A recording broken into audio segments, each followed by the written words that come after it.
I'd like to call to order the Wednesday, June 2nd, 2021 Garrison Board of Education regular meeting. We'll begin with a roll call. Dusty, will you call the roll, please? Jocelyn Epicello. Here. David Gelber. Here. James Hoke. Here. Courtney McCarthy. Here. Kent Schott. Here. Matthew Spicer. Here. Sarah Tormey. Here. Ask everyone to stand for the Pledge of Allegiance, please.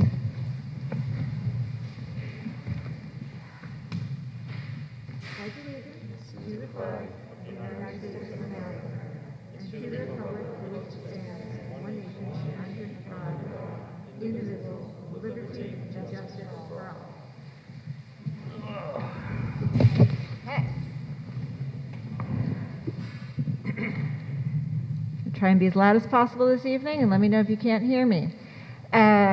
Next on the agenda, we have accept agenda changes. Do I have any changes? I would like to make a motion, if everyone's into it, to move public comment to after the presentations. Do I So have moved. it? Thank you. Seconded. Thank you. Okay. Be it resolved that the Board of Education of the Garrison Union Free School District hereby accepts the agenda as amended. All in favor, please say aye. Aye. Nays? Abstentions? Thank you. Okay. You guys hear me okay? You're making, all right. Thank you, guys. All right, next up, we have President's remarks. I will begin by acknowledging that the board has received numerous letters and emails from parents and staff. We will give these letters serious consideration, and we appreciate your feedback. The board recognizes that there may be some confusion in the community regarding special education and the staffing changes in the 2021-2022 budget, which voters approved last month. Before our special education presentation this evening, I would like to offer the following statement. The Committee on Special Education, CSE, is a multidisciplinary team that makes recommendations in regard to special education programs, as well as related services and aids for students based on their needs. In accordance with the federal and state guidance, the CSE team meets at least annually to review students' IEPs and to make recommendations for programs from that point forward. All IEP recommendations are forwarded to the Board of Education for approval. And the district's administration is responsible for the implementation of students' IEP programs. Other than approving the CSE recommendations, the board has no direct role in the CSE decision-making process. The district determines its special education staffing levels based on the CSE's approved recommendations. It is important to understand that this is not a top-down decision-making process. Therefore, appealing to the board for additional special education staffing is not productive. As a public school district, we must always respect the integrity of the CSE process. If the CSE appropriately recommends a special education program that requires additional staffing, the district is certainly prepared to increase staffing as needed. The district will respond to the CSE's recommendations once they have completed their annual review process. The district cannot set quotas for IEPs or hours spent in various programs or aids in order to increase or decrease staffing levels. We have an obligation to respect the integrity of the CSE process. Tonight's special education program presentation will focus on the review process that was undergone this year and programming. We cannot address specific students, cohorts, or personnel matters in this public forum. If parents, community members, or staff have further questions, I encourage you to speak with the administration outside of the board meeting. That is all I have for my remarks this evening, and I will hand it over to our superintendent. Carl? Sarah, thank you. This evening, I want to have a recognition for a team at the Garrison School that has accomplished something very, very impressive. Our DBT team, and a lot of our members are here with us this evening, and thank you. Dialectical Behavior Therapy is what DBT stands for. Garrison was recognized out of 92 teams in 41 different school districts. As our team, led by our school guidance counselor, Krista DiDiego, and our school psychologist, Jessica Van Decker, and supported by members Lauren Johnson, Jennifer Mueller, Jackie Van Tassel, and Melissa DeFonce. And we were recognized by cognitive and behavioral consultants as the top performing school district for the implementation of dialectical behavior therapy during the 2021 school year. To give you a little more background information, DBT is a research-based comprehensive mental health intervention program designed to assist students in need. The Garrison School consulted and partnered with cognitive behavior consultants for training and support in the school's program. Garrison adopted the DBT program as an intervention to address the increase in mental health needs of the student population and to proactively address burnout and stress in clinical staff. As a generation of young people swept up by this global pandemic are experiencing higher levels of mental stress more than ever before, the timing of the implementation of the DBT program has been pivotal for students, their families, and our staff. This prestigious recognition from the Cognitive and Behavioral Consultants Group, who are the leading experts in the field of DBT, recognized the incredible strengths of the Garrison team as they implemented all 4 modes of DBT regularly, despite the challenges of COVID during the past year. Most notable was the team's high level of commitment to DBT. They regularly attended all team meetings, supported one another by checking in on burnout among team members and general staff, which aided them in their ability to accurately integrate the DBT model. The team also experienced great success by prioritizing the incorporation of parents since the start of this program, which dates back several years. The consultants also commended the Garrison School DBT team for their efforts to expose the benefits of DBT to the larger community, which in turn will provide greater opportunity to create a culture change and a better understanding of mental health challenges that exist for so many. The Garrison Board of Education, as well as the district and school administration team, is extremely fortunate and very proud of the members of the Garrison DBT team. We look forward to seeing how this team will build upon its success, and this is a program that we appreciate all of you working so hard on. And if I could, just for a moment, ask our DBT team to just stand and be recognized. Congratulations.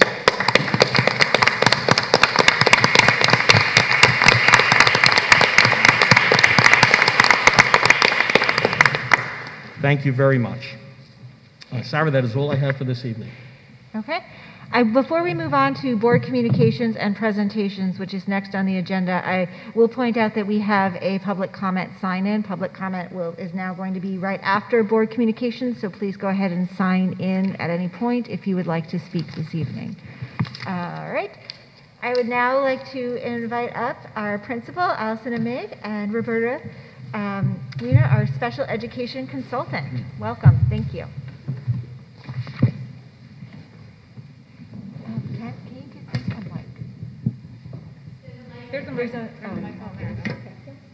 Can you hear it? Yep. Maybe hold it closer. Hello. Yep. Yes, you got it. Thank you. I want to start by thanking the board and Garrison School District and the administrators for the opportunity to work with this wonderful administration and staff. My name is Roberta Weiner, and I am working as a consultant in special education. I started over a year ago before COVID.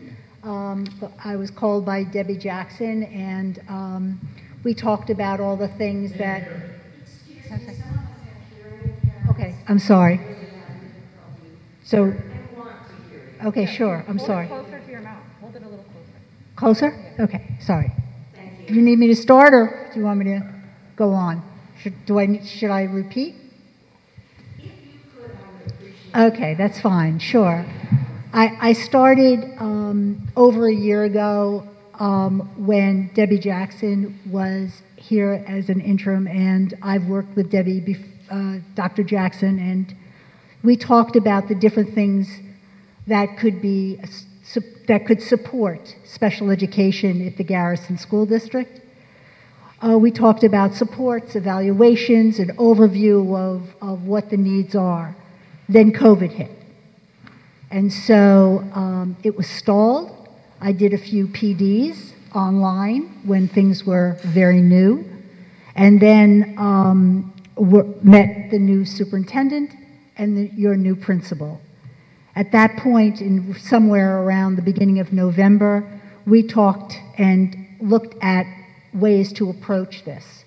And so we felt that working with Allison, Allison would work with interviewing every one of the teachers to get an understanding and start to build relationships with her teachers. From there, we moved into working with the response to intervention, which I understand Allison already gave a presentation to the board about that. So I'm not going to go over that unless you want to use some of that.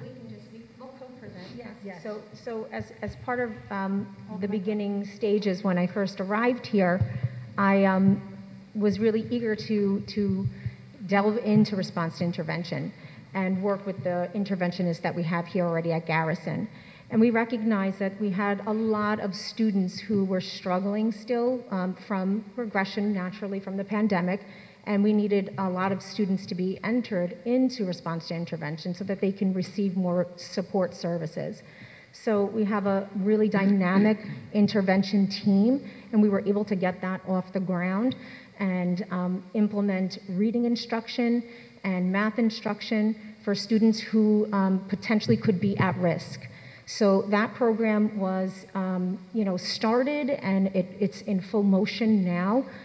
We have 4 interventionists right now that are working alongside each other, and they're not co-teachers, but with their teachers, and they are doing a great job with the students. So the students are responding to the interventions. Many kids have exited out. Some kids continue to struggle. And it really helps us to gauge what are the resources that kids need, and also what are some of the resources that our teachers need.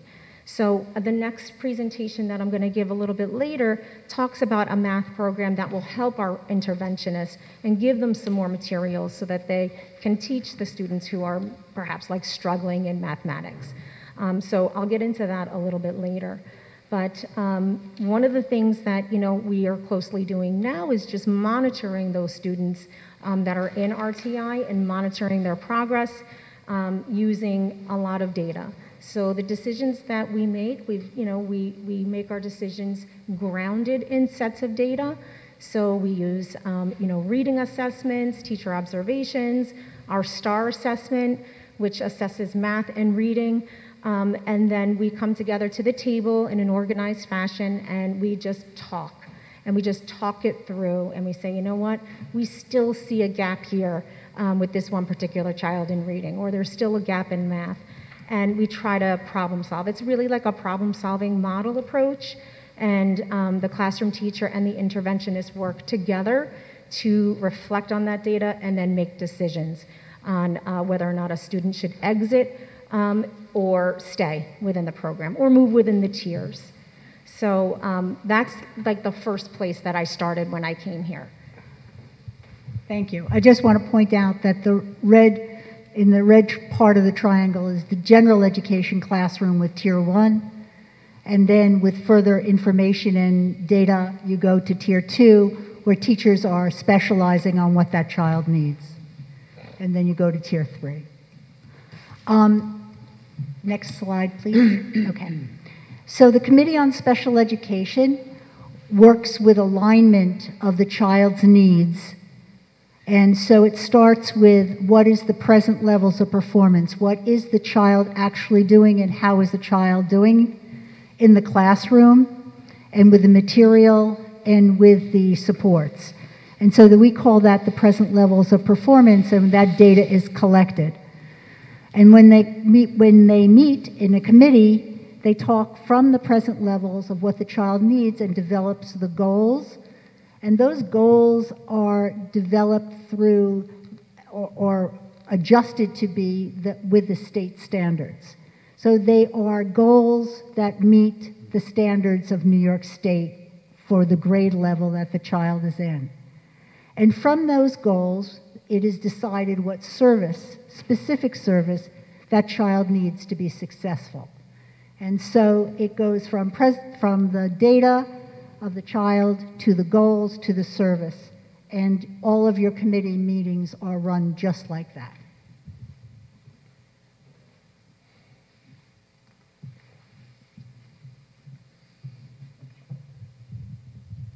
So some of the accomplishments that we've achieved this year collectively, we've reviewed individual students' evaluations and academic present levels of performance and alignment with IEP goals and accommodations.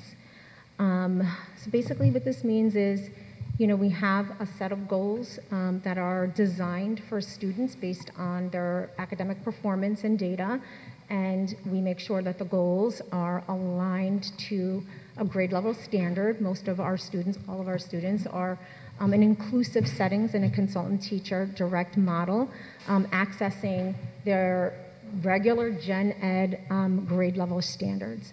So one of the things that we discussed is making sure that our goals and our accommodations are all in alignment with the actual program too that the child is in. So we also review IEPs. We reviewed 504 plans. 504 plans are not IEPs. These are for students that have maybe another diagnosis of some sort. It could be ADHD, it could be anxiety, and through a 504 plan, they could be given accommodations. So we review 504 plans, making sure that kids are getting those accommodations. RTI procedures, which I just explained, and behavior intervention plans. Some of our students are actually, doing quite well and have been on behavior intervention plans. We use a service called Vital's Behavior, and Vital Behavior, they're experts. They come in and they help our teachers craft very specially designed behavior intervention systems that motivate children and really kind of harness their motivation by looking at all of the different variables that could contribute to a child's overall behavior. So it could be a sensory issue. It could be that the child's trying to escape or escape a demand or seek attention, or maybe they're wanting some sort of tangible. And sometimes it's none of those things, and sometimes it's more psychiatric, and it could be a mental health issue, which is causing, a behavior. So behavior plans are something that we monitor closely too, and I try to be involved as much as possible to help adjust behavior plans. If we start to see that a child is not doing as well, we look at all the variables, the instruction and the motivation, and try to build out different ways in which we can motivate children and de-escalate and bring their behaviors back to baseline. So that's something that we have done together as well. I did also do a lot of conversations, in my office with teachers to find out, what is consultant teacher direct? I'm new here. Fill me in on what this model is, and how about resource room? Tell me how that's going, and what are the needs? And there are a lot of needs that we uncovered. For example, common planning time is a need that is uncovered. That in our master schedule, which we're going to be working on, is a need that we need to have our teachers work more collaboratively to, get a better output from and a better outcome from our students. So I do a lot of observations in classrooms too. I pop in regularly to see the kids. I feel really proud about my relationships that I formulated with the kids. It's been pretty awesome. They're in my office a lot, and a lot of times for good reasons, not for a lot of inappropriate behavior, but for appropriate behaviors. I see them regularly in their classrooms as well, and I conduct teacher observations and provide feedback. I observe CSE meetings and 504 meetings. I try to go to as many CSE meetings as I can, and RTI meetings also. I think it's just really important for me to be involved, with all of our learners, from the very, high-performing learner and also our students who are really still struggling. And we do have kids that are struggling, and trying to uncover, why? Why are our kids still struggling? We identified a need for differentiated math materials. We have interventionists that are so dynamic, and we realized that there were not enough materials for some of our RTI specialists, and that they were like pulling from various resources, and the resources are great, but not perhaps in alignment with, let's say, the program that the classroom teacher might be using. And it makes it really hard for RTI teachers to do planning. It makes it hard when you're spending a lot of time, trying to access from lots of various sources. So that was a need that we're uncovering.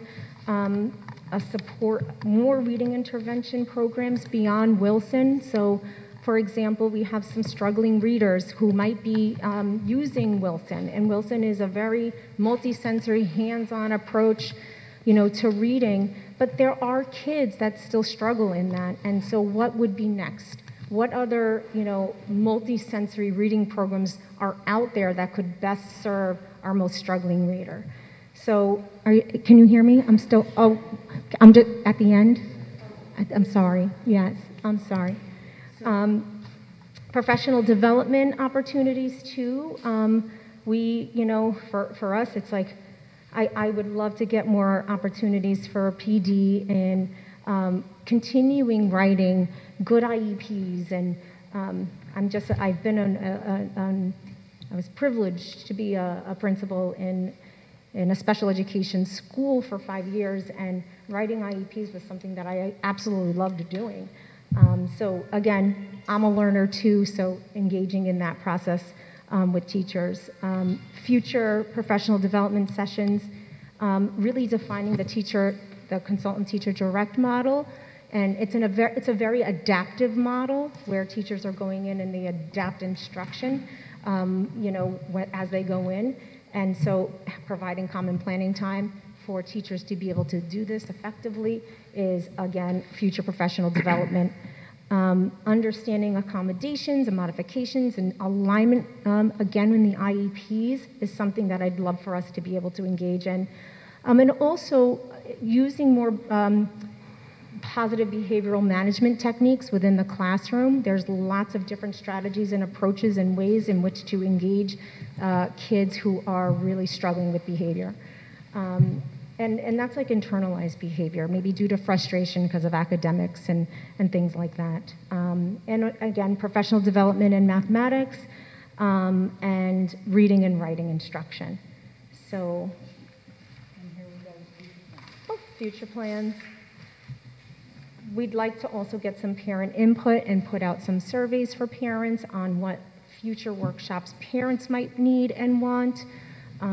Additionally, obviously, what teachers are going to need and want as well.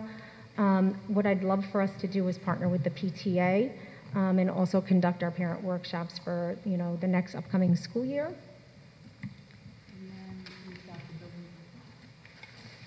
You know a little bit about building bridges? Carl, do you want to speak a little bit about building bridges? Sure. Allison and I have had some discussion about a wonderful program named Building Bridges. And it actually started in my home district of Mamaroneck. And it is a program run completely by volunteers. And it's been spreading to various districts throughout this region. And basically what the program does at every grade level, volunteers come in, they pick 1 week out of the year, usually it's in February, and volunteers teach about people with different abilities and with things like vision impairment, hearing impairment, children with autism, at every grade level. ADHD is another topic. They learn about a different disability, and it's an education for children. I think it fits in perfectly with our equity, diversity, and inclusion goals. So it is something that we're researching, and we're hoping to partner with the PTA and members of this community that I do know have a lot of expertise, and our faculty, of course. And I think it is something that would be a perfect fit for Garrison in many ways and benefit children tremendously. in building empathy and understanding for various disabilities. So that is another thing that we're hoping for next school year, especially with COVID seemingly behind us at this point, not completely, but things are improving, and we're optimistic that maybe we can open up that type of program in the 21-22 school year. One of the other things that are planned is to write the special education 2-year plan that will be presented to the board sometime in the fall of 2021. And I want to just tell you what a pleasure it's been working with Allison, who has expertise not just as administrator in a school, but also as a special educator with a deep understanding of what it is to provide for all special ed students and those students that are struggling as well. So at that point, I want to thank you and the board. Oh, thank you. Thank you. I'd like to open it up to the board for questions now. Allison and Roberta, if you don't mind. Do I have questions from any of the members? Jocelyn? Hi, thanks for all the work you've done. I can't believe you interviewed every single faculty member. Not every single faculty member. Almost every single faculty member, but good work. I guess a couple questions. It seems like you want to be involving the families more. Upcoming. Yeah? Back up. I'll turn this down. Okay, I'll try this. No one else used this. I just breathed on it. So it sounds like a future plan is to work with families more, the parent workshops, and I'm assuming that involves then also working with the students more to evaluate, how the program is going. And I wonder, through the year of your research, what you would consider as the most urgent thing we need to address, like something that is almost non-negotiable, like this is very urgent for us as a district to try to either improve upon or correct. Or there could be nothing, but I'm just curious if there's anything that kind of rose to the top for you. Nothing jumps out at me from a standpoint of... Use the mic, actually. Sorry. Nothing jumps out to me that is by not in compliance by either the federal or state compliance. Everything that you seem to be doing is in the right direction and seems to be academically correct for the students. Of course, nothing is perfect. This has been a very difficult year for children with disabilities, but Garrison's done a wonderful job of keeping kids involved. So nothing comes to my mind. So something definitely comes to my mind. I feel like one of the biggest problems and issues is the master schedule in particular that does not allow for the kind of time that it does take for a consultant teacher direct model, I think, to be, it could be so strong if teachers had time to sit and think and plan and not feel like on the fly. And not that I'm suggesting that all our teachers are on the fly, but it's a hard model. It's not an easy model. But it can work, and it can work really well. And I try to give like release time for PDs, and because I'm realizing that it doesn't fit in the master schedule because there's no common planning time. So that like Chris DiDiego and I, we talk about this ad nauseum, and she and I are like, we can do this. Well, how about we try that? And so we're trying to delve into that master schedule to see how we can make that work so that, in the end, the teachers get that time so the impact is greater on kids. Let me just do a quick follow-up. Is the master schedule something that's being discussed? Because it sounds like a... It's something, yes. Yeah, yes. We've started that conversation. Yes. Yes, our eyes are on it. And yes. Kent? So what is the 2-year plan? What does that entail? Was there a 2-year plan before? Yeah. A 2-year plan is a review of every district of the state of New York and how you are servicing children with disabilities. It talks about the continuum of services. It talks about the people that are participating in supporting the Committee on Special Ed. It's basically the nuts and bolts of special ed for every district in New York State. So is there currently a 2-year plan that we're working through right now? Or is it like every 2 years you build a plan, Every it's a 2 years template? every 2 years you update it with the new personnel, with the new programs, with the new interventions that you're using. Okay, thank you. We're still with questions on the board. Questions will be open to the public later. Do I have other questions from the board? James? So, Roberta, I wanted a question for Allison and Carl, actually, in relationship to our consultant here. This is a fiduciary oversight question, what has working with Roberta brought to you? What kind of insight, what kind of perspective has Roberta been able to provide the district? I'm happy to start. So I was thrilled when I was transitioning with Dr. Deborah Jackson. She first introduced me to Roberta. We met up in the pavilion, and I never met Roberta before, but I knew of her reputation. She has extensive experience. She was for many, many years a director of special education. Now, I believe, still a professor at Pace University of Special Education. There's decades of knowledge and experience. What we did, though, initially, Roberta was brought on thinking that we might have a principal who was not well-versed in special education. That's probably more common than someone like Allison, Emig, who has extensive special education experience.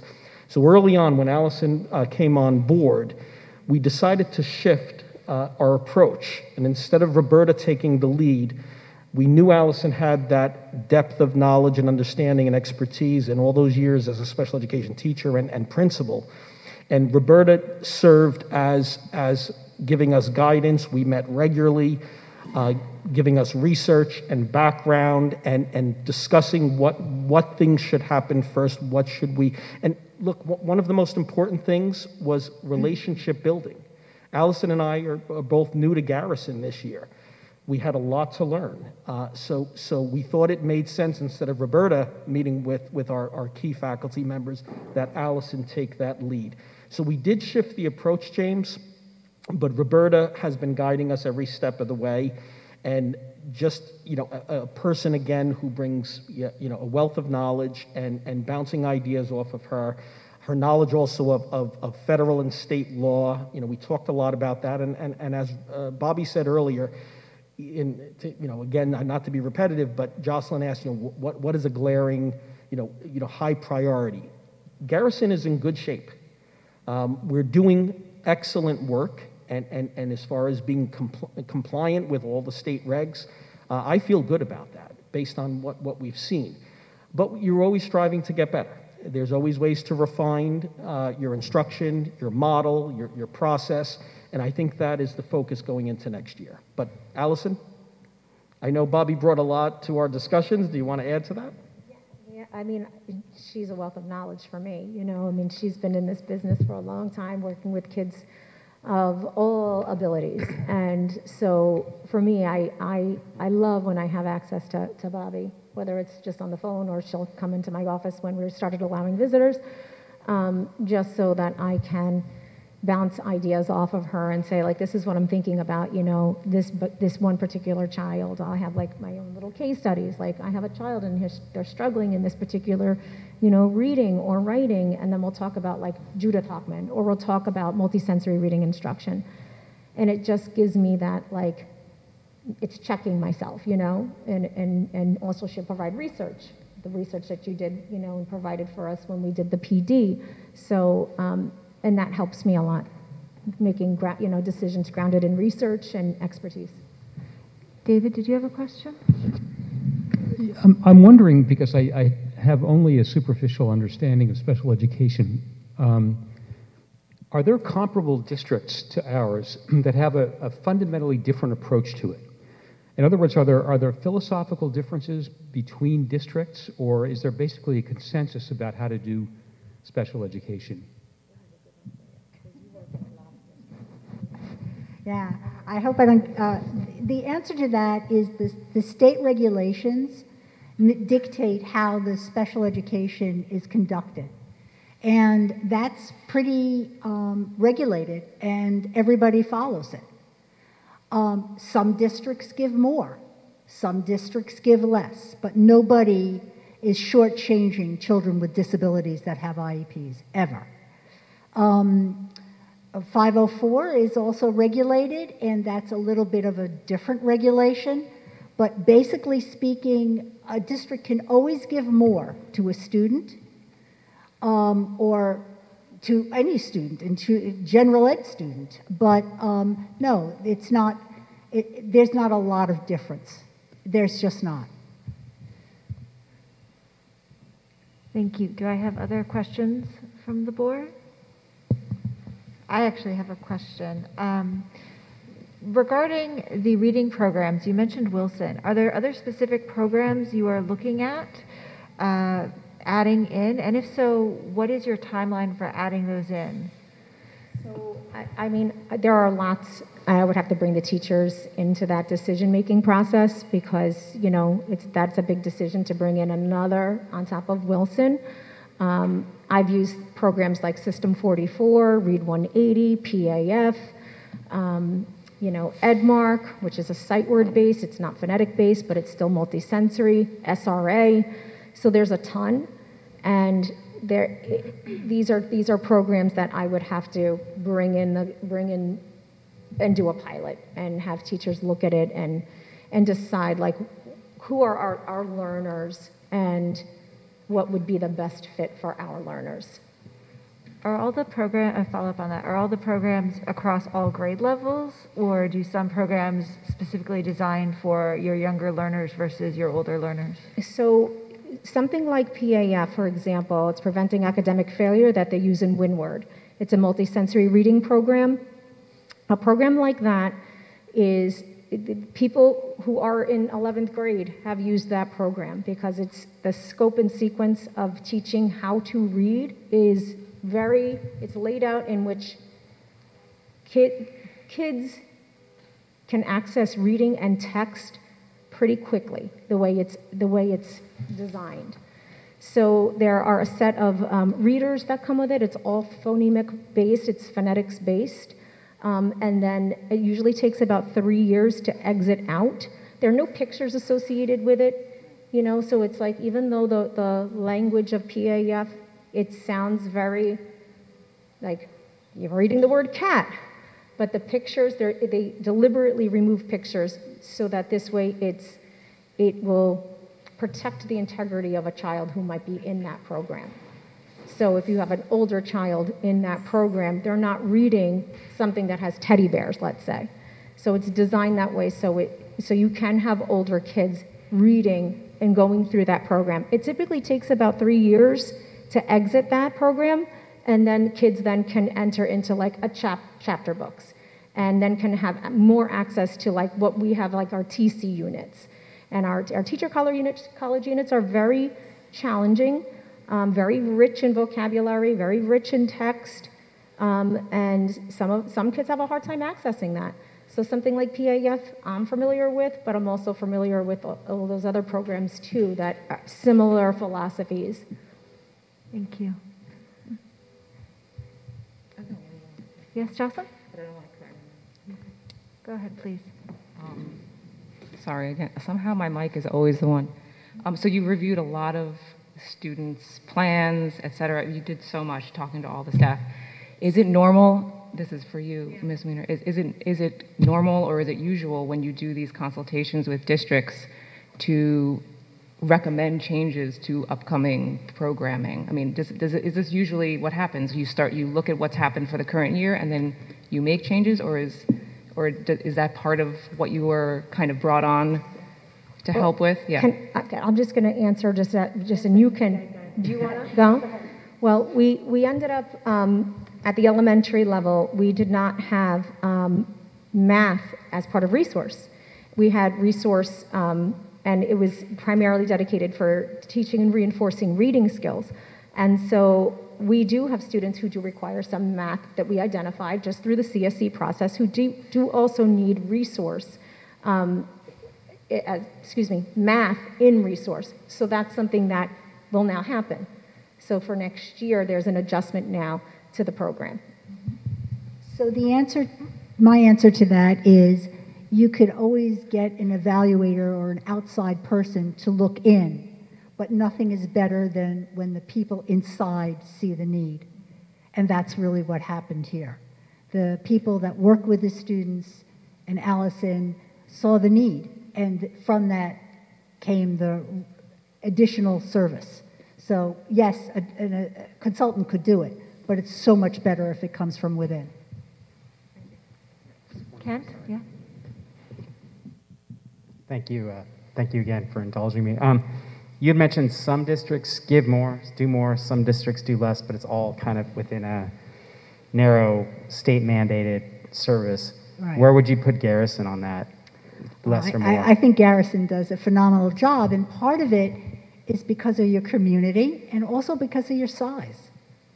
You can, I mean, Allison knows all the kids. I mean, it's not the same as going to a very large district where the schools are very large and students are coming in and parents are moving and there's a flux coming in and out.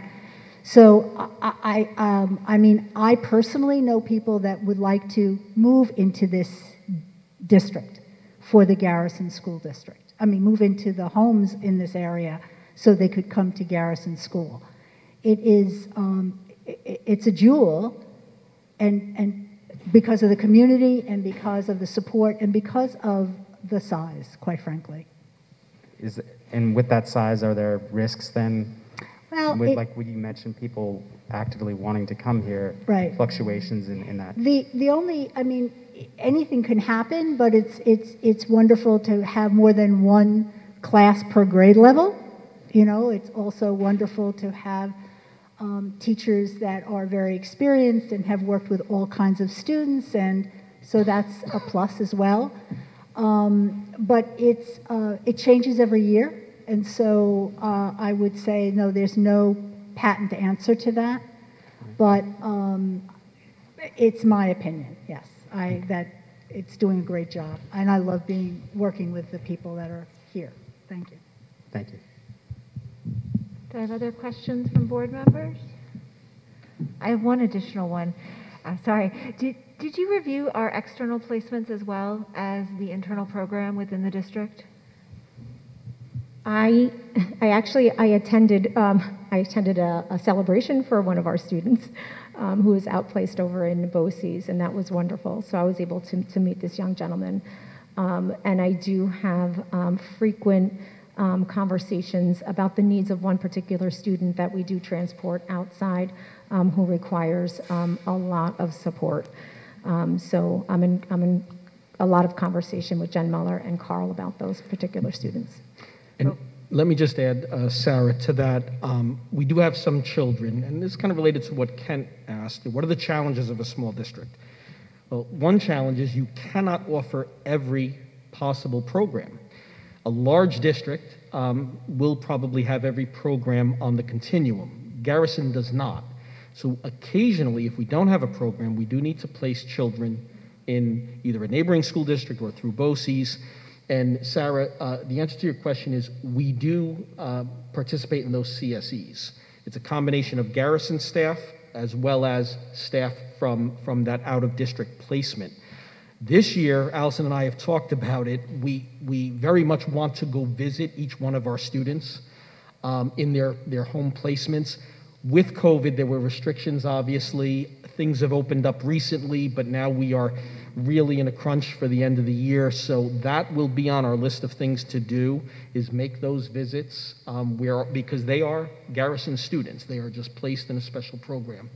And we certainly would be happy to circle back to the board with more. But at this point, we are very pleased with the treatment of our students and the feedback we're getting from the committees. James?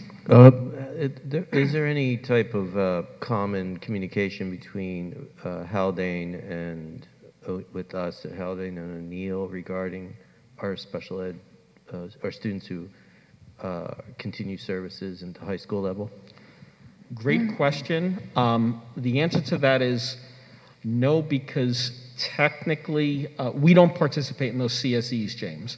So if a child with an IEP leaves Garrison after 8th grade and goes to one of the 2 high schools, then their home school becomes either Haldane or O'Neill, and we do not collaborate on those CSEs. And there's a lot of privacy around special education, so they do not report back to us on their progress, and that is more of a legal matter than anything else.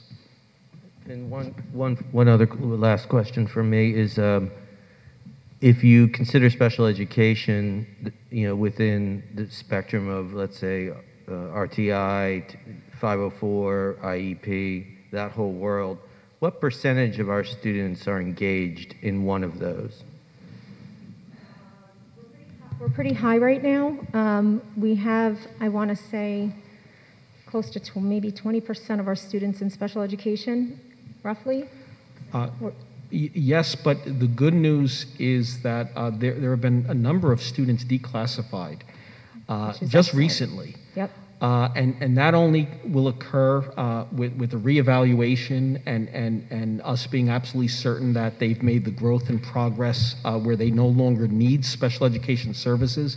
So that percentage may have dropped a bit, and annual reviews are still taking place. So that is something when the year is over and annual reviews conclude and we finalize IEPs, we can get back to you with a firm percentage. Okay. We should be around like 13 to 14%. Kent? So just that's what we should be, or that's what you're expecting? That's a range. The range is between, usually around between 13, 14 to 20%. So as the new guy, I'm learning that there's a lot of state mandated things that happen. When you talk about students graduating out of the process, how much of that is templated in very, prescriptive versus subjective, and who has influence over that, and how does that work? Sorry, if it's an appropriate question for now. No, it's a good question, and I have to say, I have a strong background administratively, but the 2 experts are right here, so I'm going to defer to Allison or Bobby as far as, Well, yeah, when they are leaving, when they're aging out of Garrison, there's testing that occurs, and there's observations that occur. And so there's a full battery of information that goes to a committee on special education to again write an IEP based on that current educational status. And then the school makes their decision how they're going to service that child. But there's a host of information that goes from not just that year and that testing, but also the back IEPs as well. So there's a whole history of that child. It's a little like going to the doctor. It's just not one visit. It's the whole history. One question on that. How often does it happen that parents and the school disagree on whether a kid needs to be in special education, and how is that resolved when it does come up, or does it never come up? Like on a declassification in other words, the classification? school decides that the kid doesn't need special education anymore, but the parents think that. I haven't had that happen yet, where a parent said they didn't want special education. I haven't had that happen to me. It would be the other way around, I would imagine. And I haven't had a for declassification. Those are celebrations, so I haven't had a declassification. Excuse me. Excuse me, we're going to keep this to board comment right now. Yeah. I didn't know if it was a declassification or like a classification. That's why I was asking for clarification. David, you can clarify your question. Well, I just was curious to know if there's a disagreement about whether a kid should be in special education. If, for instance, the school thinks the kid no longer needs special education, but the parents still do, how is that resolved? First of all, does it happen? And how is it resolved if it does happen?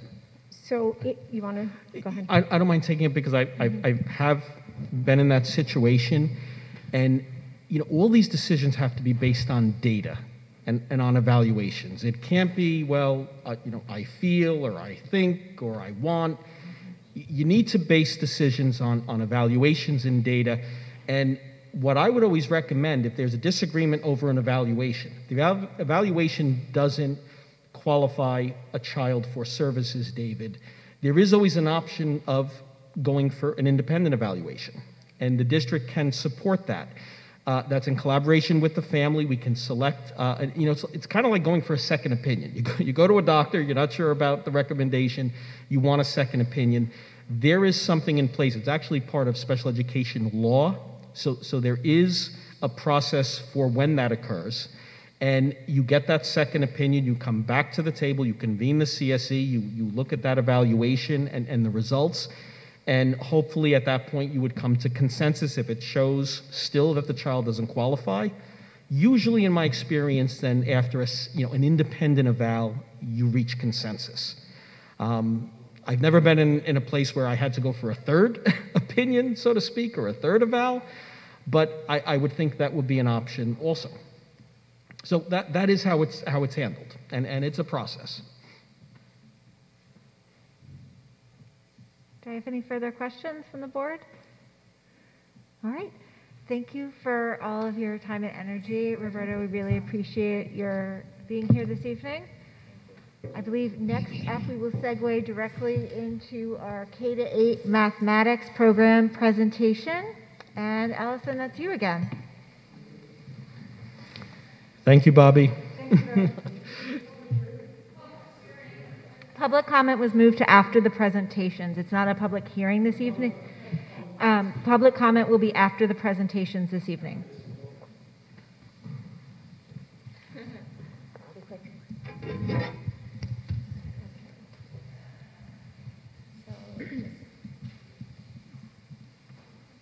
need my glasses for this one. Is this still? Okay, this is still on.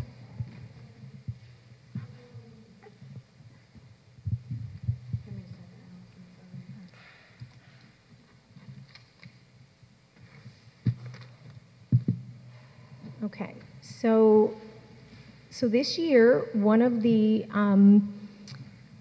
things that was brought to my attention was that there was not a continuum for like a math program, that teachers were using bits and pieces of like Eureka Math, which was a program that was brought in, and other resources to complement Eureka, and they were using multiple resources which were aligned, and they were aligning it to the next gen standards and doing what they were doing with different various materials. So a study team was put together, I think a year or two ago, before I had arrived, just to pretty much delve into what some of the math needs were, and we decided that we were going to do a pilot program and look at a few different comprehensive math programs and pull together a team of piloters to look at programs more in depth, gain some knowledge from the vendors. We brought in all kinds of materials and then went through piloting some of the lessons and then doing some comparing and contrasting. And so one of the, Dusty, I don't know, are you having a problem with it? Yeah, that's okay. That's fine. So we piloted, we started with narrowing it down to, we had Mary Karp, who's a special education teacher, join our pilot. We had Megan Smith, who was a special education teacher, Stacy, Ricky, who was our kindergarten teacher, Amy Kuchera, who teaches 4th grade, and we also had Sarah Stevenson, who teaches 3rd grade. So we had Jenna teachers along with special education teachers who participated in piloting the programs. So we narrowed it down in terms of actually piloting it to Eureka Math and Envisions. And Envisions Mathematics, it's called Envisions 2020 National, and it has a multitude of resources. It's very comprehensive math program that really will meet the needs of all of our learners, including like real accelerated kids. So the program, pretty much, it has a lot of paper component too. It's not fully digital, but you can definitely use it more like in a blended learning model. So I'm going to go, if you can go on, you can go to page 6, if you can scroll. It starts with problem-based learning, and then it moves quickly into visual learning, and the visual learning component oftentimes comprises of like a short video clip, and it's interactive. And then from there, it goes into assessments and differentiation.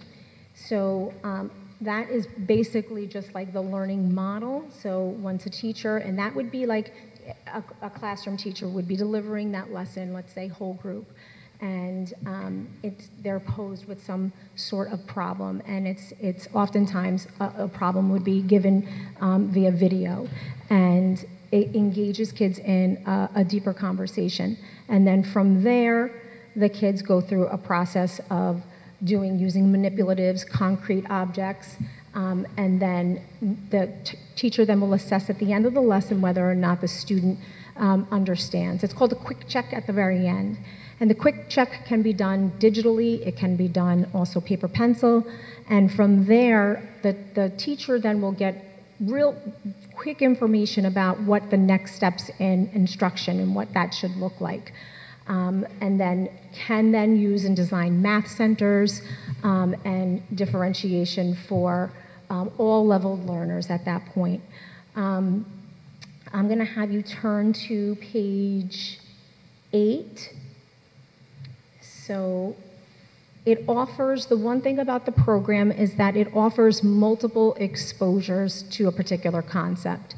So if you have a child who's really, struggling and they just can't get it and they just are not understanding, there's lots of different digital and paper tools that you can use so that this way let's say our RTI teachers, our response to intervention teachers, can use additional materials that will align with the classroom teachers' materials. Also, our special education teachers will also have designed materials for the students that they work with, but it's all built part of this one system as opposed to, taking resources from other programs and sort of piecemealing. So that is one real, it was one of the big differentiators about this program. When a child takes an assessment, and they have lots of different tutorials, but it's called, I believe, Success Maker. What it does is it will give you all the different levels within the classroom structure, and then from there it's stored in a database where an RTI teacher can then access, and then the lessons will be given right to that teacher. So it makes it quick for planning. Teacher has immediate access to additional support materials. So that was a big, big feature. It's adaptive. So if, let's say, you want the child to practice a particular skill, and they're either working, if you wanted it to be digital, as the child makes an error, the program will naturally adapt and will then do like a mini tutorial if needed, and then and it's very helpful too to parents as an additional support for parents. It's different, unlike a lot of other programs are more like probes where questions are posed to kids, but there's not like a tutorial attached. But with this, there is a tutorial attached to it as well. There is a heavy component that's built in for language development, which again is, I think, a really nice critical component too. Someone like Marissa Gargaro, who is our speech and language therapist, she's excellent. She's part of our RTI team. She joins our RTI meetings routinely. And when she hears that a student is struggling, let's say with a particular math concept or problem, she will work on math language, math concepts. So there's a big emphasis with the language development that's built in. And this also helps Megan O'Brien, who is our ELL teacher, who works with students who are learning English. So there's an entire section that is, all the lessons are differentiated for language learners and even students who are really struggling just with conceptual understanding and language-based issues. Let's see. We talked about the differentiation piece, which is really critical. Just bear with me. There's a lot of also opportunities for like project-based learning that's built into the program as well. Different STEM activities that they offer. When students, and I mentioned this just before about another program, but when students are struggling with a particular concept, in the one program that was a real close runner-up, the other program, what you would have to do to remediate the skill gap, you would have to go back like maybe 2 or 3 years in a grade level. So if you have let's say a 5th grader who has some skill gaps and you notice they're like 2nd grade skill gaps, you would have to go into 2nd grade curriculum. And again, the 2nd grade language and the curriculum looks developmentally inappropriate for a 5th grader. Whereas this particular program offers a lot of support material that is specifically for that age learner. There's also things like online fluency games that are built in, reading components. They have what's also called Pick a Project, and the Pick a Project, for every unit of study, the children have an opportunity to pick a project that's typically culturally based. So one project would be, for example, to put together a recipe using fractions, but you're choosing a recipe from your own culture. And so to me, I thought it just is awesome because it gives children an opportunity to kind of bring themselves to the program. So there are like cool little opportunities like that are involved in the program. It's very comprehensive. There are so many resources, but the one thing that it did come with was a lot of professional development as well. And that is one key factor that when we were making this determination in the end is, teachers are going to need time and they're going to need a lot of PD and, we have to have patience with the program. It's exciting, it's new, it's going to be a learning curve, and it just needs to be rolled out, I think, in a way that's going to be manageable for the teachers because there are lots of components to it. And in the end, we'll become more fluid with using it, and it'll be more accessible and not as, because there's so much that we can do with this particular program. I'm excited for the RTI component, which is very chock full, and I'm excited for the special education component. What I also like about this too, that came out just when we were evaluating it, is that when you do a diagnostic assessment and you determine the levels of where kids are at, it'll also give you your highest accelerated learner, and it'll also then give individualized lessons for that accelerated learner as well. So it's not just about, the kids who are struggling or the kids that are in the middle, but what about the kid who is just like killing it in math? They need that kind of support too, and they need differentiated instruction. So this particular program offers that as well. So that is a very brief overview. There's a lot in here. I promise you that as we get to learn it and use it, I'll come back and I'll show you a little bit more, maybe a video or whatever. But thank you. You're welcome. I'd like to open it up to board questions for you on this. If you have, does anyone have any questions regarding the math program? Go ahead. This seems very exciting, and I imagine a little overwhelming, the idea of implementing this. How many years do you imagine? Can you tell a little bit about the process of implementation? It's going to take a while.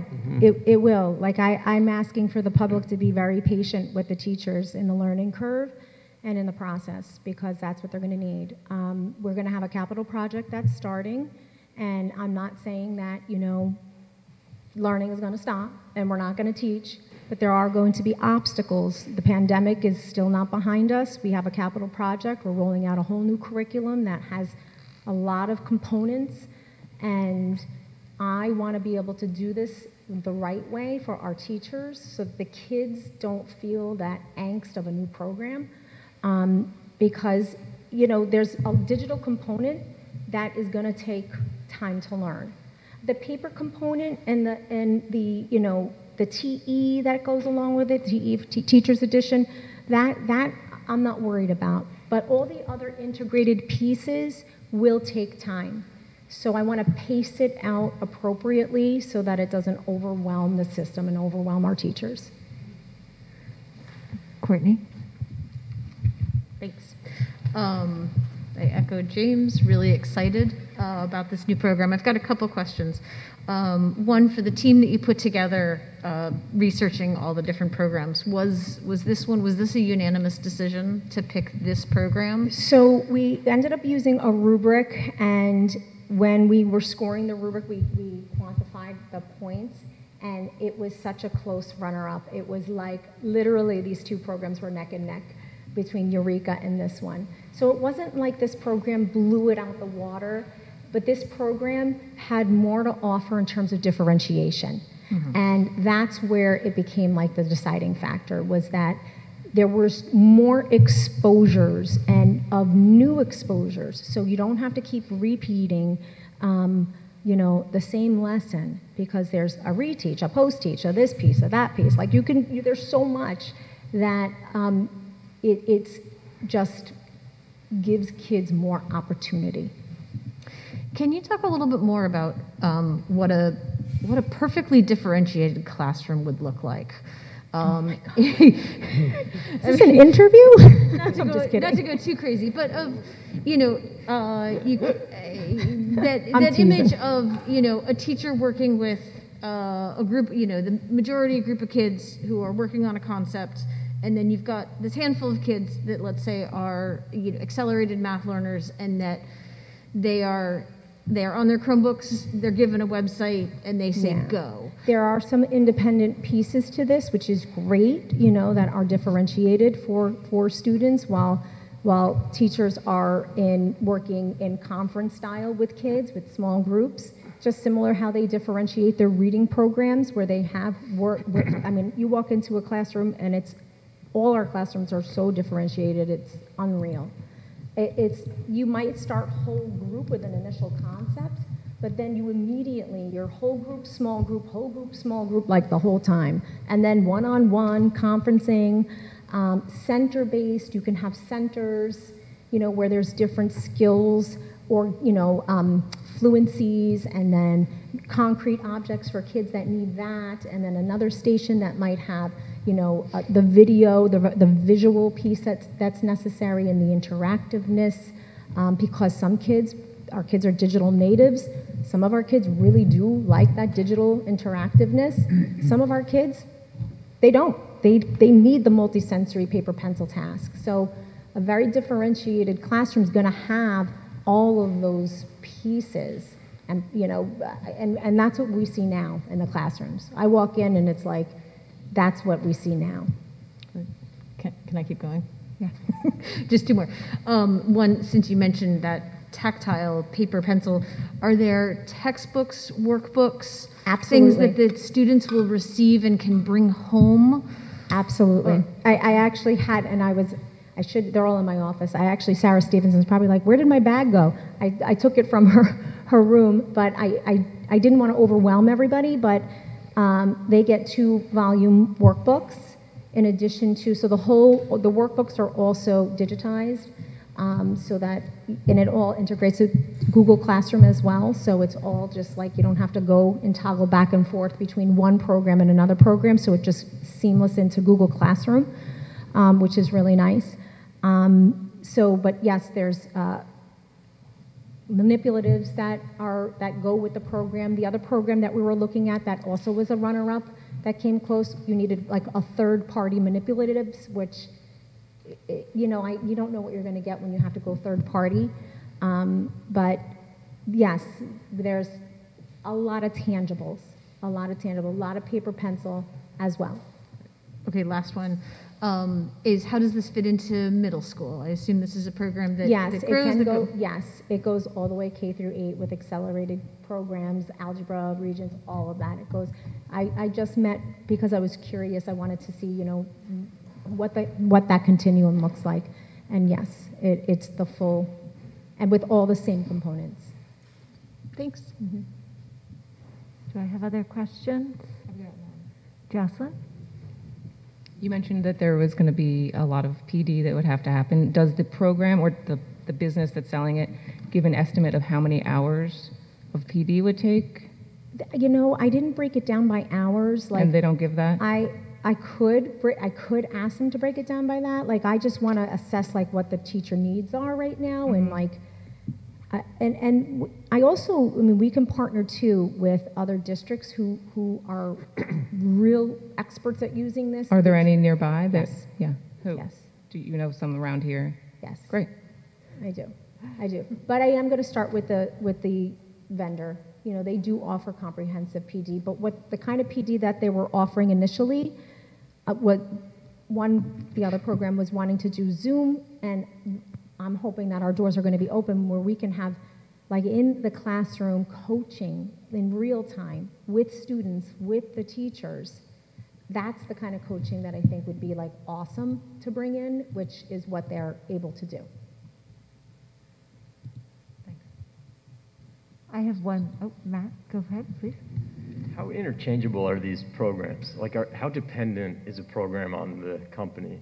And is there a sense of how long the commitment would be at the outset of adapting something like this? Well, right now I'm looking at like a 6-year commitment, because that, they're constantly up, like everybody is, especially with the digitized world. They're constantly adjusting, and they just like added a whole digital piece that aligns with next gen standards. So that was like a huge adjustment for them, and they had to do that for every state, because this program, if you look it up, it's Envisions 2020, but this is Envisions 2020 National, which was recently updated just last year to correlate with next gen standards, and it's a digitized component that like gets totally like infused. So you can go in and like type in a standard, and then it'll pop out like what lessons that you can teach that correlate with that particular standard. But they're going to have to keep updating that. But right now, the quote that I just received was it's for 6-year subscription. Long-winded answer. I think you touched on my question, but this is fully aligned with the next generation standards. So, yep, they added that component just, I want to say last year. And it's a digitized component as well, and it guides you also where to find, like, you have your digitized component, and then you have your workbooks, and it'll tell you where in your workbooks you need to go for that specific skill, so that it's aligned. Okay. But it is aligned, yes. Great. No further questions, and thank you very much for both presentations. Thank you so much. Okay. All right. Take this out of here so I'm not leaning over as much. And we will now move to the public comments portion of the evening. Before I open it up to public comment, I will call everyone up by the list. Public comment is intended for members of the community to speak openly and voice concerns. In accordance with Policy 3220 of the Garrison Union Free School District, any person wishing to speak shall comply with all provisions of this policy. Comments about specific school personnel and personnel issues or about individual students is a violation of board policy. Concerns regarding students or personnel should be discussed privately with the superintendent or appropriate administrator. Comments should be limited to 3 minutes, and speakers are asked to conduct themselves in a respectful manner. The board will listen to comments but will not engage in a dialogue. Any necessary follow-up will be noted and provided through the appropriate channel. Members of the public wishing to speak will be invited to come up to the microphone. Yep, the microphone right up there, and state their name prior to commenting. May I have Mrs. Robin Waters, please? Thank you.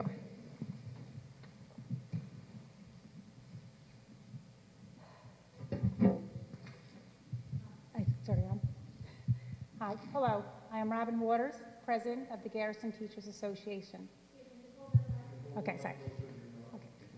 Hello, I am Robin Waters, President of the Garrison Teachers Association. I am here tonight on behalf of the GTA.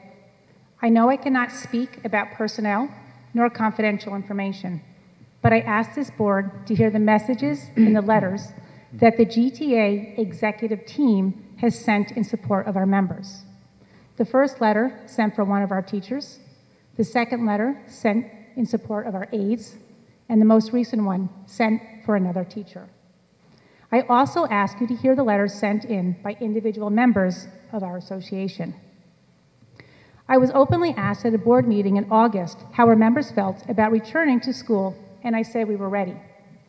Although scared of the unknown, wondering if we would be risking our health and that of our families, we did what great teachers do. We showed up because your kids needed us. We showed up because we knew how important the social and emotional health of your children is. We showed up because we knew your kids needed to have a sense of normalcy. We showed up because that is how dedicated we are.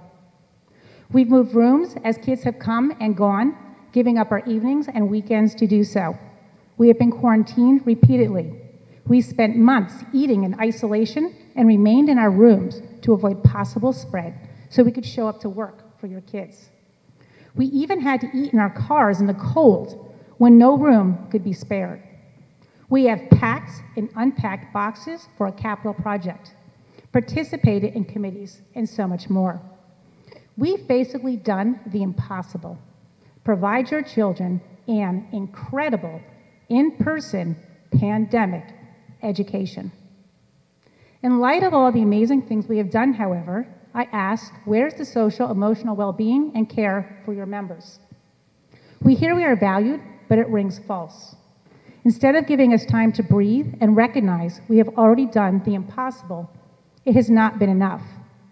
In a year unlike any other, in which loyal staff have gone above and beyond in more ways than one to give your children the best education possible, new programs and administration have been added while staff positions are being eliminated.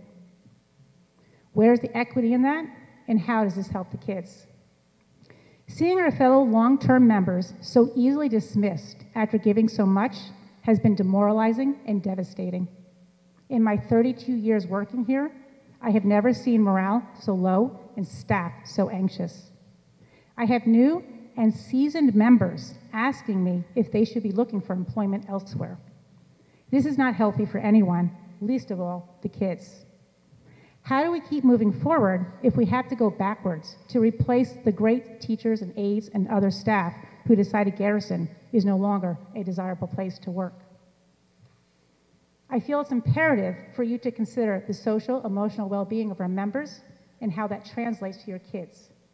I implore you to reconsider the programs you are adding, the positions you are eliminating, and the criteria you are using to make these decisions. Thank you for listening. Thank you for your comments.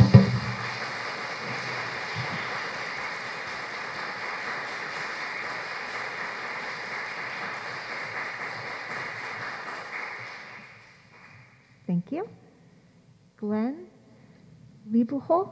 Sorry if I mispronounced your name, ma'am.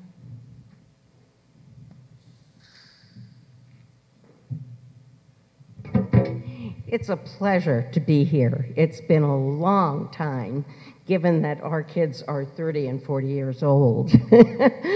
I am a retired special education teacher from BOCES, having worked there from 1970 through 2001. So I feel like one of the grandmothers in this community. We've been here for over 40 years. As a teacher, I know what we give.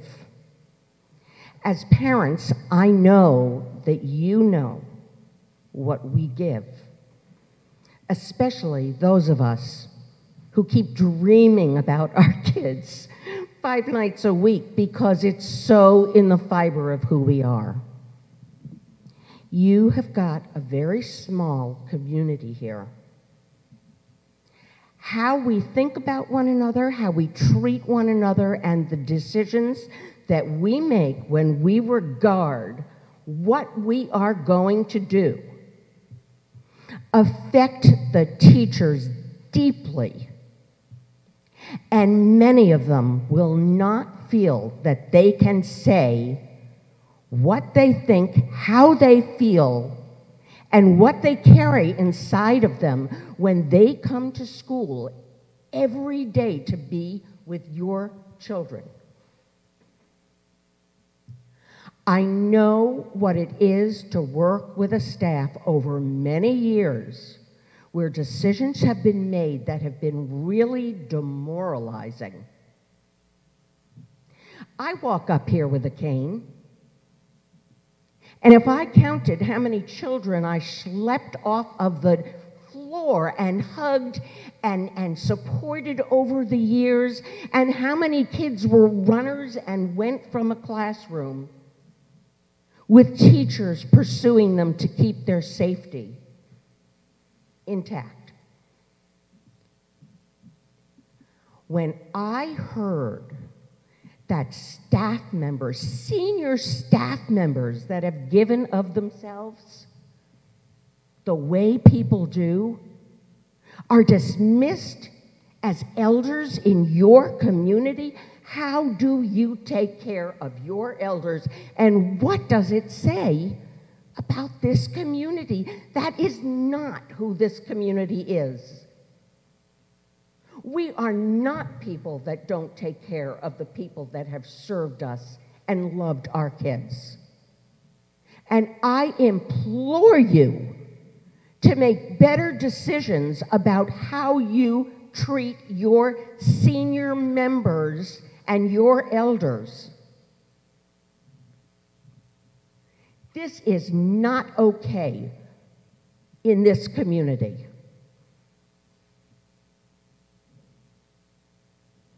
It really troubles me to come here and blow off like this.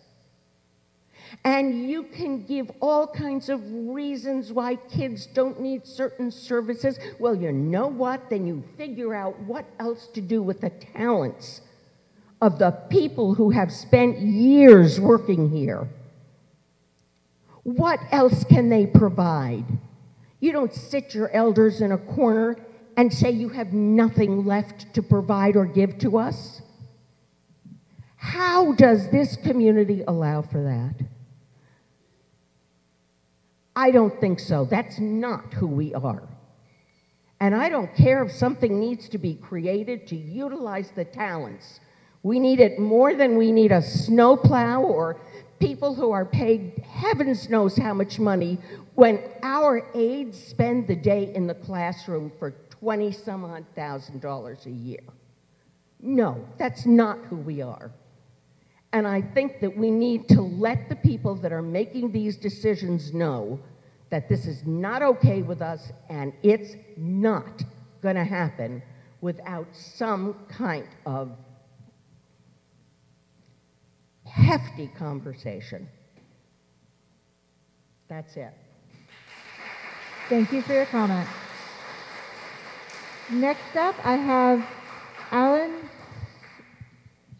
Strider. Thank you, sir.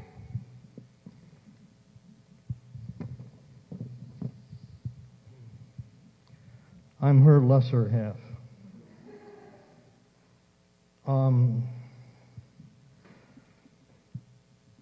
I've probably been on 15 boards over the last 40 years. I've chaired a number of organizations, and one of the things I know is that the morale of staff is very, very important. And I would implore the board to do whatever you can to treat people who are being accessed or leaving employment with dignity and respect, and to make whatever exceptions or special actions you can take to ensure people's future as far as health care and other things like that. I think, based on my experience, I qualify as not just some guy in the diner. I think there's some reality to what I'm saying, and I would just ask you to take a personal look and personal evaluation of the decisions that have been made. Thank you. Thank you for your comment. Barbara DeLacio?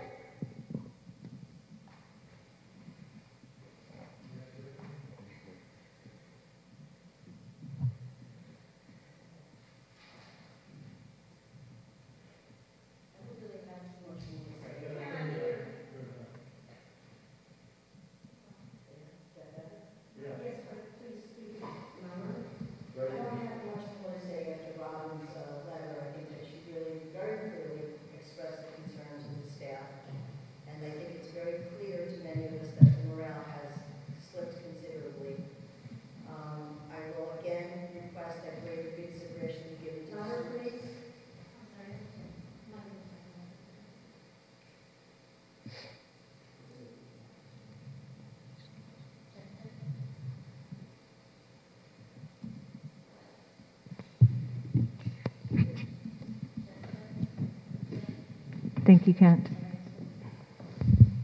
Thank you. Check. Is that one working? Okay.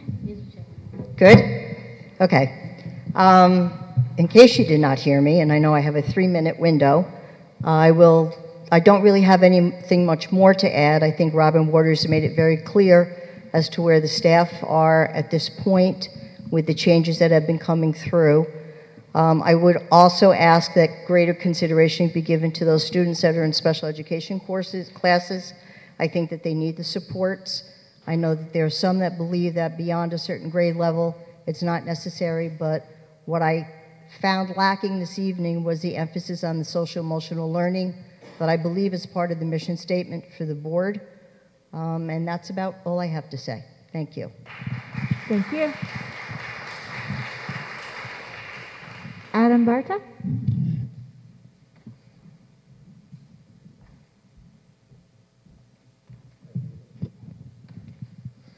All right, 3 minutes.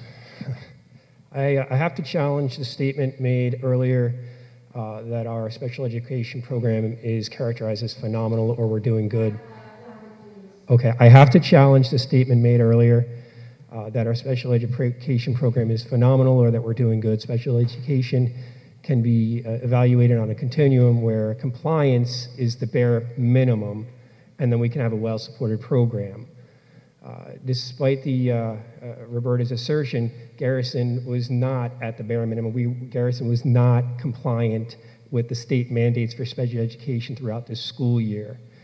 There were special education services that were not provided throughout the year.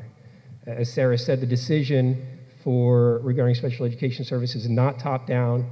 It's decided by the CSE meetings, and the school is mandated to provide services based on that. Please don't characterize that we're doing good, that we're going to provide more services, or that we're providing more services than what's mandated. It wouldn't be fair to try and persuade everybody here that the school is doing this. This is not phenomenal. This is the bare minimum, and less than the bare minimum. If 20% of our students are receiving services, I'd be curious about what percentage of the total budget that is. We can do better. We must do better. Also, there is disagreement with parents and teachers at the level of about the level of special education services that parents want for their children. The CSE forces parents to accept their recommendations or seek an informal hearing to seek resolution. Despite what stated earlier, there is no extra services being offered to special education students here. Our teachers are undervalued and under-resourced for this program. This board should be concerning itself with making sure our students and teachers are valued and resourced and have what they need to deliver the services that they're mandated to do. We need more transparency with regard to this. Negligence is over this is just, it will be problematic moving forward. I'm hoping that the board can take this seriously and give it the attention that it warrants. Thank you. Thank you. Mr. Barta? Debbie Earle?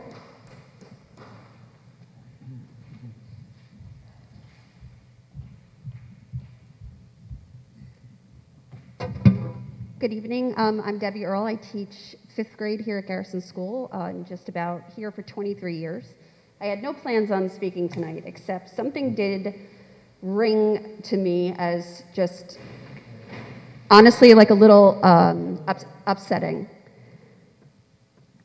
I wanted to add on to, I'm sorry? I think it's working. Maybe it's just... Here, actually, I'm going to pull this down and move away from all of you so you can see this. So something that our special ed consultant had said earlier when asked about what made our program here successful, her comment was that our size in our community is what makes our special ed program a success. And while those two things I definitely feel are important, I feel it's more important to note, and I'm kind of surprised that it wasn't noted, that it's our very talented, experienced, and dedicated special education teachers who implement those programs and make our special education programs so successful. And the fact that our teachers weren't even mentioned as part of our success gives credit to the staff's feelings of not being appreciated. Thank you. Thank you for your comment. I have no further commenters listed at this time. Okay, thank you all. I am now going to close public comment and we will return to the agenda. Next up on the agenda, we have acceptance of minutes. I'm going to read the recommended action. Be it resolved that the Board of Education of the Garrison Union Free School District hereby accept the minutes of the regular meeting of May 19th, 2021. May I have a motion, please? So moved. Second. Thank you. All in favor say aye. Aye. Aye. Nays? Abstentions? Okay. Next, we have the consent agenda. Be it resolved that the Board of Education of the Garrison Union Free School District hereby approves the items of the personnel consent agenda as presented. May I have a motion, please? Seconded. Thank you. Do I have any questions for Carl on the consent agenda as presented? Nope. Okay. I'm going to move to a vote then, keep us going. All in favor, say aye. Aye. Aye. Abstentions? Nays? Okay, thank you. I would like to add, now that we've had the vote, that this, and Carl, let me know if you want to jump in here as well. This is an instructional resignation for the purpose of retirement, and we wish to thank Nancy Galetto for her services over the years. Yes, I will just add, Nancy has been with the district for 17 years, been a part and a leader in many, many initiatives. One probably huge initiative was taking the district from an old paradigm of a computer lab within a library media center and helping the district move to a wireless model where there is technology integration in every classroom. I thank her. That was just one initiative of many, and for 17 years of dedicated service, we wish her well in retirement. Okay. So let me get up here. I'm going to move on to new business this evening.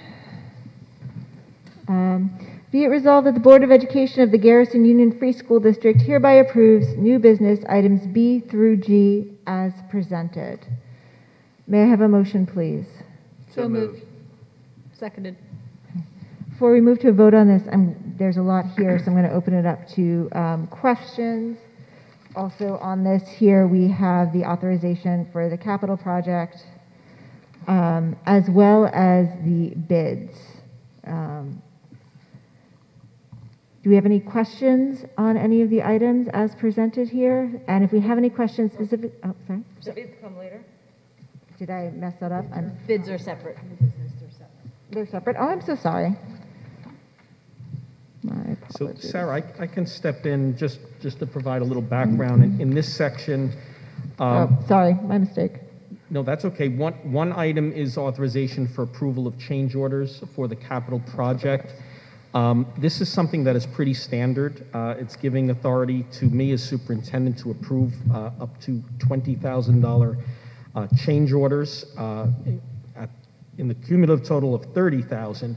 Basically, what this means is to keep the project moving along, especially this summer, when some of our board members may be hopefully taking some vacation time. I will have the ability to sign off on a change order that has been vetted by our architects, our project manager, presented to us, and then, of course, we can keep that project moving forward. All change orders, though, will eventually be submitted to the board for approval. So you will always be aware of any change order. A lot of times, unexpected things happen up front in a capital project, so this was drafted and recommended by Gervin and Ferlazzo, our attorneys, for approval. Also in this section are two memorandum of agreement. One is with our teachers union, the Garrison Teachers Association. It is approving a one-year extension on the current contract.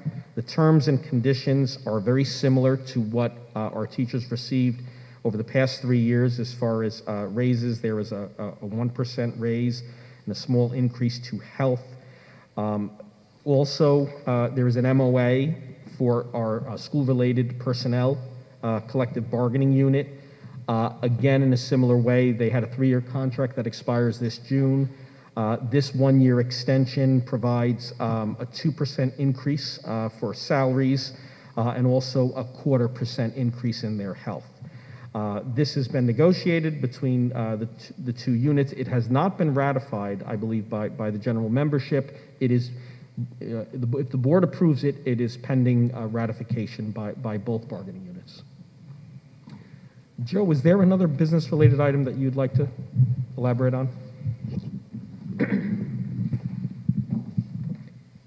Yes, one part of this part of the agenda is a resolution to adopt the provisions of the best value portion of the GML 103, which is the purchasing law for school districts. A number of years ago, there was an addition to the law that allows for participation in cooperatives that are awarded on a best value basis. They could be in any state or in any region, and that is something that the district can use in order to be able to purchase things that are competitively bid, that are already done, that we can access. And one of the ones that we want to access is this train contract that's off of the Omnia cooperative bid.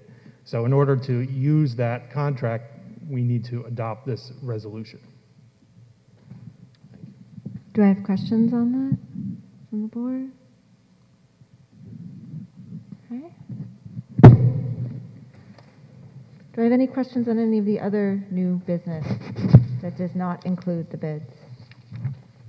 Okay. All right. Move to a vote then. All in favor say aye. Aye. Aye. Abstentions? Nays. Thank you. Okay. A minute to catch up here. Now, we shall move on to item 10, award bids and accept proposals for the capital project. Thank you, gentlemen, for waiting around this evening. We appreciate it.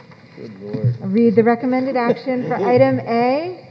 The request for approval to award bid for general construction. Be it resolved that the Board of Education of the Garrison Union Free School District hereby accepts the bid for general construction for the 2019 PISA capital project from Meyer Contracting Corp., including alternates GC01, GC02, GC03, GC04, and GC05 in the total amount of $3,230,400. And be it further resolved that the board authorizes the superintendent to execute a contract for the same pending legal review by district council. May I have a motion, please? So moved. Second. Thank you. Before we move to a vote on item A, do I have any questions? And Matt, as head of facilities committee, do you have anything you wish to say regarding the general construction award bid? I think we're very excited. We had a few questions today that I think were clarified for board members over email, but if anyone wants to follow up on that. But I think everyone got their answers. But I think generally everyone's feeling really great about all of this. So thank you. Yeah. Okay. About the contract stuff, I didn't mean all of everything I meant. This topic. We're talking general construction Yes. only at the moment. Right. So for the general construction bid, Garrett, do you have, or Eric, do you have anything you wish to add on this one? We're good? You sure?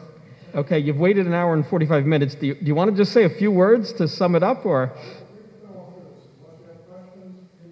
Okay, thank you. Okay, thank you. All right.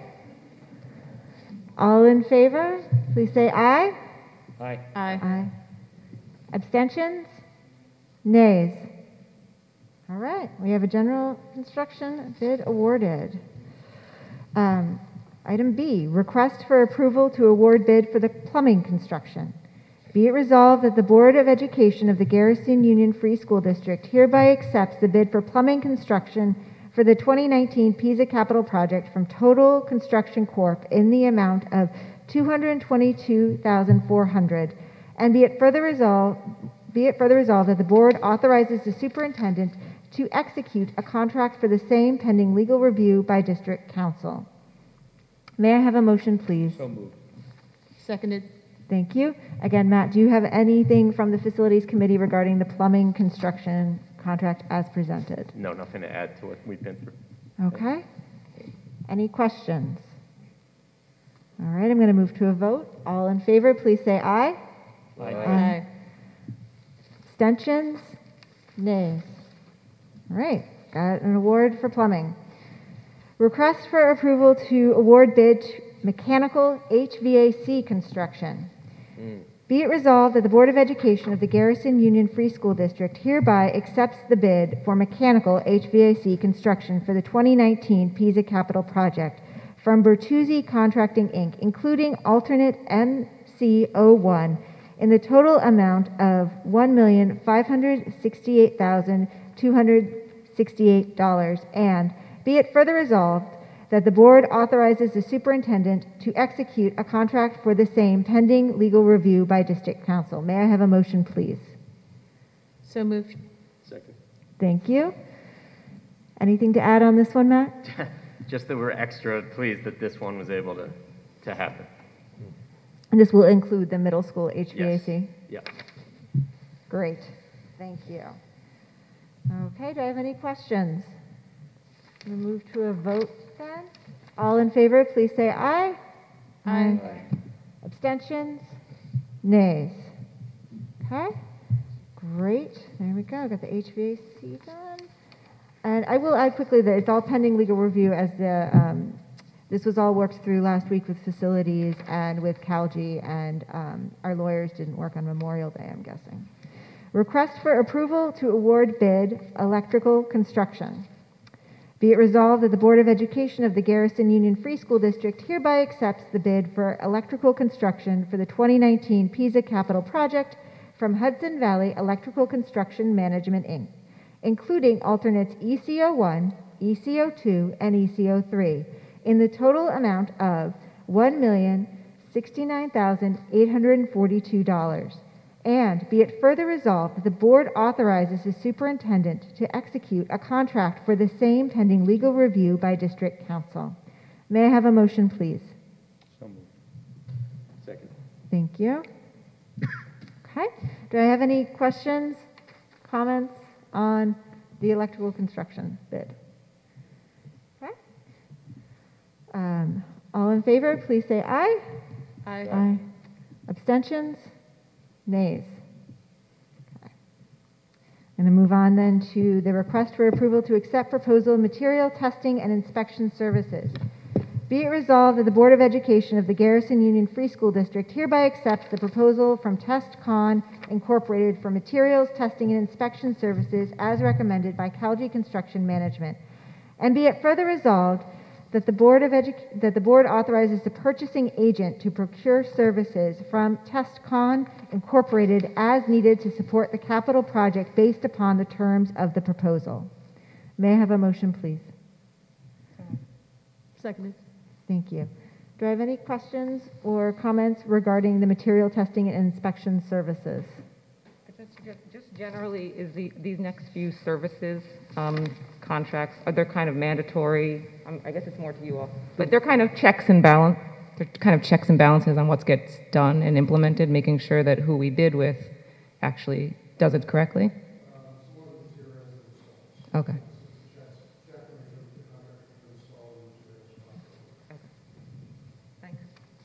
Do I have any other questions before I move to a vote? Thank you. All in favor, please say aye. Aye. Abstentions? Nays. Thank you. Item F, request for approval to accept proposal air monitoring and air sample services. Be it resolved that the Board of Education of the Garrison Union Free School District hereby accepts the proposal from Environmental Maintenance Contractors, Inc. as environmental consultant for air monitoring and air sample services as recommended by Calgy Construction Management. And be it further resolved that the Board authorizes the purchasing agent to procure services from Environmental Maintenance Contractors, Inc. as needed to support the capital project based upon the terms of the proposal. May I have a motion, please? Second. Thank you. Do I have any questions regarding the air monitoring and air sample services? Okay. Move to a vote. All in favor, please say aye. Aye. Aye. Abstentions? Nays. Thank you. Request for approval to accept proposal commissioning services.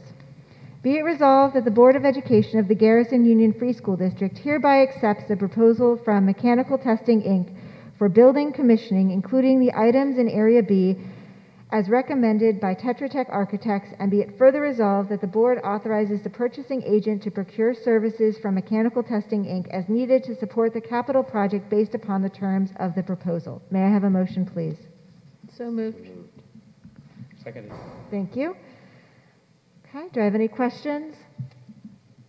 Okay. All in favor, please say aye. Aye. Aye. Abstentions? Nays. Thank you. Request for approval to accept proposal mechanical equipment.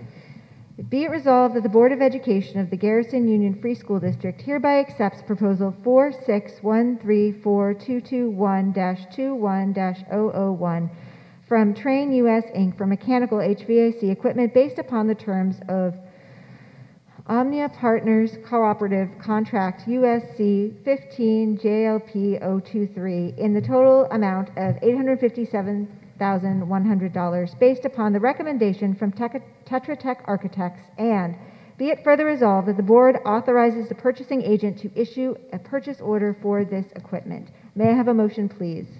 So moved. Second. Thank you. And this is to speed up the how fast the equipment arrives to us, correct? Great. And one other question. Yes. Is this the same equipment that we were originally presented with? It's just ordered early? There's been no changes in the type or anything? Great. Thank you. Any other questions regarding the mechanical equipment? Okay. All in favor, please say aye. Aye. Aye. Abstentions? Nays. Thank you. Okay. We are now moving on to board member comment and other discussion. We're going to begin with Jocelyn. I'm just going down the list tonight.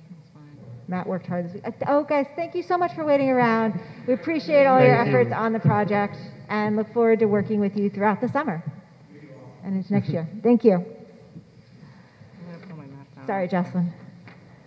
Okay, so I have a few things that I feel like saying. None of them have been worked through with anyone to make sure it's okay, but I appreciate seeing all of the community come out because it demonstrates commitment to the students, to the school, to each other, whether it be you, the teachers, the parents, sticking around till the end, or even community members who don't have children here anymore. I like that and encourage the kind of dialogue, and I'm really, we, as you mentioned earlier, we received a lot of letters, and I won't talk about the letters, but to receive them as a board member, and in order to kind of see what's going on in the district, I was very not happy with what was going on, but was very relieved to be communicated to. And I sometimes wonder, and I don't know if I'm the only board member who wonders, but how do I communicate back? How do I make sure that people know that they're heard, that we're listening, that we're taking into account lots of different elements?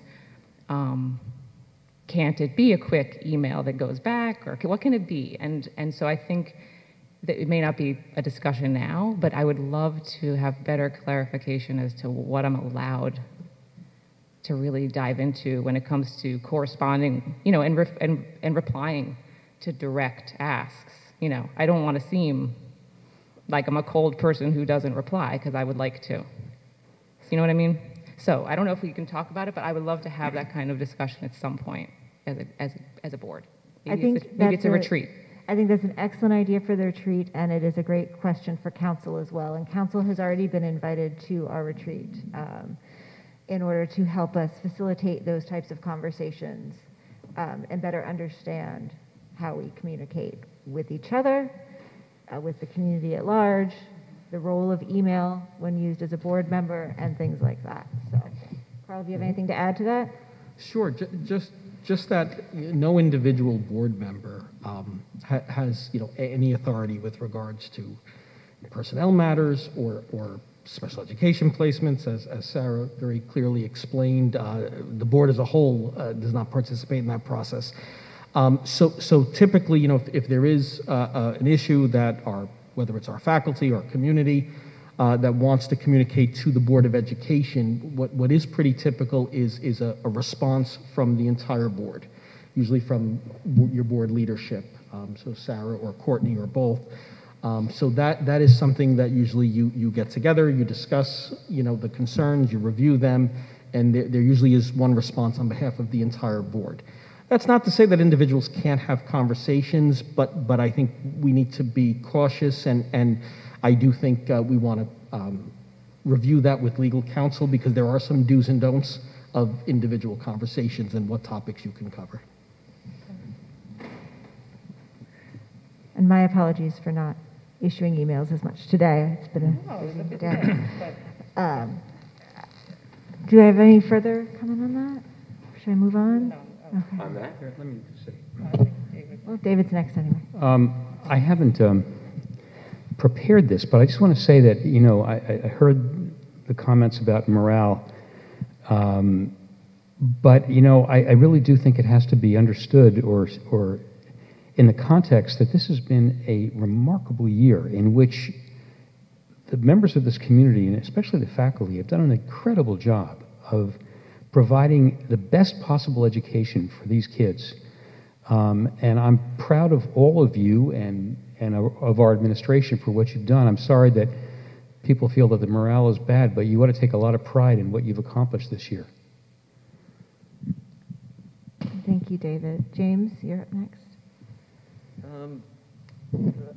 I think I think to Jocelyn's point and to what I would say is that, it's not just communicating to someone who writes to you, right? Like, I think what your concern is my concern, which is how do we know that they know that we hear them, right? That we process, that we're deliberative. I would say that it's incumbent upon all of us to be deliberative with input, whether it comes from a student, whether it comes from a community member, whether it comes from a worker, an employee here, whether it comes from a board member or administrator or whoever, that is incumbent upon you. You're entrusted to be deliberative, right? Now, I'd say this. It ain't always been so. I know I failed that test in the past. I know this board has failed its integrity in the past. But what I do know, and now that I'm stepping off the board I can say this, is that I'm leaving a board that is intensely deliberative, intensely reflective, when we have the information, when we consider the information, when we approve or enter into dialogue with administration. I can say that I've never worked with a group of people who have greater integrity. And I know that that's how we move forward as an organization, is with integrity. And if you don't have integrity, it doesn't matter what you do and don't do. And I think that the board, it's incumbent upon the board to embrace a sense not of integrity to the work, the collective work of being on the board, of playing the role of board member, right? And that's, I think, what, that's the only thing that sustains us, is so we can say, did we do the right thing? Did we do what we're supposed to do? Did we provide enough? Did we provide too much? That's the question. Thank you, James. Courtney, you're up. It's not fair to have to go after a poet. And similarly, I don't have anything prepared. I would just say I find that the responsibility of sitting on this board sometimes weighs more heavily than at other times. But I welcome the communication and the dialogue with my fellow board members, with every member of the community. We all play very different roles, but I think that we are all going for the same goal. That's it. Thank you. Kent? I just want to thank the community for coming out, especially on a topic like the CSE and special needs. As a parent, stepping away from the board, as a parent of a child with an IEP and a sibling of a sister with special needs, there might be 20% of this community that is in this program, but each and every parent feels especially isolated because that's such a unique struggle, and it's not a communal struggle, it's you and your child and the teachers, obviously. And so I really appreciate the people sharing their feelings, sharing their thoughts related to the morale. I know it doesn't mean much, but certainly myself as a parent, my children, other parents I talked to have all marveled at the job you've done this year. You should be absolutely so proud of everything you've done despite the circumstances. So please at least take that little bit of recognition that certainly you are appreciated in the community. Thank you, Kent. Matt? Yeah, I would second everything that was said, and with the caveats of everything that was said about the constraints of this role. The last thing that I want, and I'm sure I share this with everybody, is for, in the wake of this year when the teachers and staff at this school and aides and everybody else kept this entire community afloat and, I mean, literally kept our kids educated and alive and safe and were the beating heart of Phillipstown and Garrison, for that not to feel unappreciated and to feel that that's unheard and to feel that somehow we could allow morale to go down rather than up feels like a failure. So I know I'm speaking broadly and again with the constraints of the role, but certainly I hear that and I was very moved by it and take it very seriously. So I just want to thank the community. Wait, Matt forgot to tell us to be careful about COVID still. I forgot my usual. COVID is not over, and so we should all be safe. Thanks. Thank you, Matt. I am going to end with I began, is that we acknowledge the letters and emails that we have received, and we greatly appreciate them. And if there has been a delay in my response on behalf of the board, I apologize due to my busy day, and you shall have a response. Thank you.